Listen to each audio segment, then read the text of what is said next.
حضرت زینب کا واقعہ۔ حضرت زینب آپ صلی اللہ علیہ وآلہ وسلم کی بڑی بیٹی تھیں۔ ابو العاص بعثت سے پہلے ایک دن رسول اللہ صلی اللہ علیہ وآلہ وسلم کے پاس آئے اور کہا، میں اپنے لیے آپ کی بڑی بیٹی زینب کا ہاتھ مانگنے آیا ہوں۔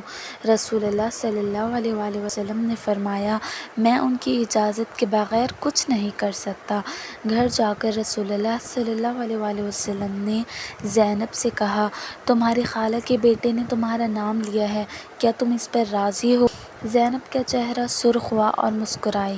رسول اللہ صلی اللہ علیہ وآلہ وسلم اٹھ کر باہر تشریف لے گئے اور ابو العاص بن ربیع کا رشتہ زینب کے لیے قبول کیا۔ یہاں سے محبت کی ایک داستان شروع ہوتی ہے۔ ابو العاص سے زینب کا بیٹا علی اور بیٹی امامہ پیدا ہوئے۔ پھر آزمائش شروع ہو جاتی ہے، کیونکہ نبی صلی اللہ علیہ وآلہ وسلم پر وحی نازل ہوئی اور آپ صلی اللہ علیہ وآلہ وسلم اللہ کے رسول بن گئے۔ ابو العاص کہیں سفر میں تھے، جب واپس آئے تو بیوی اسلام قبول کر چکی تھی۔ جب گھر میں داخل ہوئے تو بیوی نے کہا، میرے پاس تمہارے لیے ایک عظیم خبر ہے۔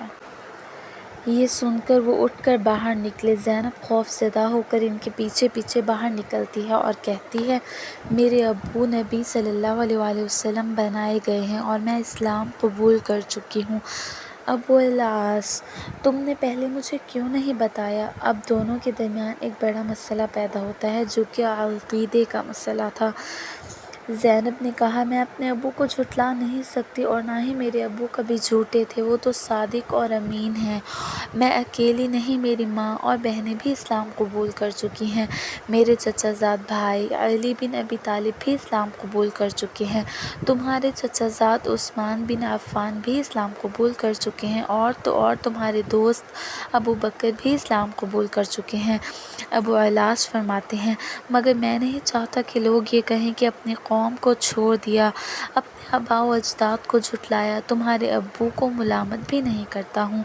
بہرحال ابو العاص نے اسے قبول نہیں کیا، یہاں تک کہ ہجرت کا زمانہ آ گیا اور زینب رسول اللہ صلی اللہ علیہ وآلہ وسلم کے پاس آئی اور کہا، اے اللہ کے رسول، کیا آپ مجھے اپنے شوہر اور بچوں کے ساتھ رہنے کی اجازت دیں گے؟ رسول اللہ صلی اللہ علیہ وآلہ وسلم نے فرمایا، اپنے شوہر اور بچوں کے پاس ہی رہو۔ وقت گزرتا گیا اور دونوں اپنے بچوں کے ساتھ مکہ میں ہی رہے، یہاں تک کہ غزوہ بدر کا واقعہ پیش آیا اور ابو العاص قریش کی فوج کے ساتھ اپنے سسر کے خلاف لڑنے کے لیے روانہ ہوا۔ زینب خوف زدہ تھی کہ اس کا شوہر اس کے ابا کے خلاف جنگ لڑے گا، اس لیے روتی ہوئی کہتی تھی، اے اللہ، میں ایسے دن سے ڈرتی ہوں کہ میرے بچے یتیم ہوں یا میں اپنے ابو کو کھو دوں۔ ابو العاص بن ربیع رسول اللہ صلی اللہ علیہ وآلہ وسلم کے خلاف بدر میں لڑے۔ جنگ ختم ہوئی تو داماد سسر کی قید میں تھا۔ خبر مکہ پہنچ گئی کہ ابو العاص جنگی قیدی بنائے گئے۔ زینب پوچھتی رہی کہ میرے والد کا کیا بنا؟ لوگوں نے بتایا کہ مسلمان تو جنگ جیت گئے، جس پر زینب نے سجدہ شکر ادا کیا۔ پھر پوچھا، میرے شوہر کا کیا ہوا؟ لوگوں نے کہا، اس کو اس کے سسر نے جنگی قیدی بنایا۔ زینب نے کہا، میں اپنے شوہر کا فدیہ بھیج دوں گی۔ شوہر کا فدیہ دینے کے لیے زینب کے پاس کوئی قیمتی چیز نہیں تھی۔ اس نے اپنی والدہ ام المومنین خدیجہ کا ہار اپنے گلے سے اتار دیا اور ابو العاص بن ربیع کے بھائی کو دے کر اپنے والد کی خدمت میں روانہ کیا۔ رسول اللہ صلی اللہ علیہ وآلہ وسلم ایک ایک قیدی کا فدیہ وصول کر کے ان کو آزاد کر رہے تھے۔ اچانک اپنی زوجہ خدیجہ کی ہار پر نظر پڑی تو پوچھا، یہ کس کا فدیہ ہے؟ لوگوں نے کہا، یہ ابو العاص بن ربیع کا فدیہ ہے۔ یہ سن کر رسول اللہ صلی اللہ علیہ وآلہ وسلم رو پڑے اور فرمایا، یہ تو خدیجہ کا ہار ہے۔ پھر کھڑے ہو گئے اور فرمایا، اے لوگوں، یہ شخص برا داماد نہیں، کیا میں اس کو رہا کر دوں؟ اگر تم اجازت دیتے ہو تو میں اس کا ہار بھی اس کو واپس کر دوں۔ لوگوں نے کہا، کیوں نہیں اے اللہ کے رسول۔ رسول صلی اللہ علیہ وآلہ وسلم نے ہار ابو العاص کو تھما دیا اور فرمایا، زینب سے کہو کہ خدیجہ کے ہار کا خیال رکھے۔ پھر فرمایا، اے ابو العاص، کیا میں تم سے تنہائی میں کوئی بات کر سکتا ہوں؟ ان کو ایک طرف لے جا کر فرمایا، اے ابو العاص، اللہ نے مجھے کافر شوہر اور بیوی کے درمیان جدائی کرنے کا حکم دیا ہے، اس لیے میری بیٹی کو میرے حوالے کرو گے؟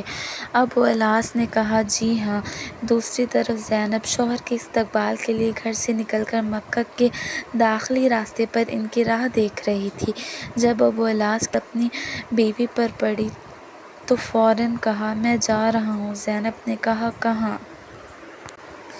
زینب نے کہا کہاں؟ ابو الاس نے کہا میں نہیں، تم اپنے باپ کے پاس جانے والی ہو۔ زینب نے کہا کیوں؟ ابو الاس نے کہا میری اور تمہاری جدائی کے لیے۔ جاؤ اپنے باپ کے پاس جاؤ۔ زینب: کیا تم میرے ساتھ جاؤ گے اور اسلام قبول کرو گے؟ ابو الاس نے کہا نہیں۔ زینب اپنے بیٹے اور بیٹی کو لے کر مدینہ منورہ چلی گئی، جہاں 6 سال کے دوران کئی رشتے آئے، مگر زینب نے قبول نہ کیے اور اسی امید سے انتظار کرنے لگی کہ شاید شوہر اسلام قبول کر کے آئے گا۔ 6 سال بعد ابو الاس ایک قافلے کے ساتھ مکہ سے شام کے سفر پر روانہ ہوا، اور سفر کے دوران راستے میں صحابہ کی ایک جماعت نے ان کو گرفتار کیا اور ساتھ مدینہ لے گئے۔ مدینہ جاتے ہوئے زینب اور ان کے گھر کے بارے میں پوچھا۔ فجر کی اذان کے وقت زینب کے دروازے پر پہنچا۔ زینب نے ان پر نظر پڑتے ہی پوچھا کیا اسلام قبول کر چکے ہو؟ ابو الاس نے کہا نہیں۔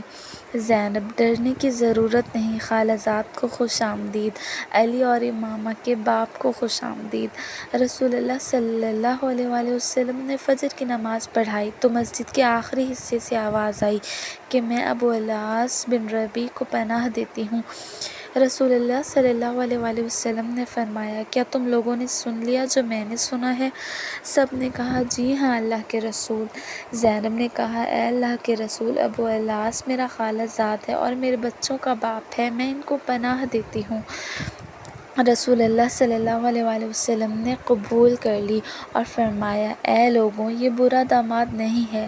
اس شخص نے مجھ سے جو بات کی سچ بولا اور جو وعدہ کیا وہ بھی نبھایا۔ اگر تم چاہتے ہو کہ اس کا مال واپس کر کے اس کو چھوڑ دیا جائے اور اپنے شہر چلا جائے، یہ مجھے پسند ہے، اگر نہیں چاہتے تو یہ تمہارا حق ہے اور تمہاری مرضی۔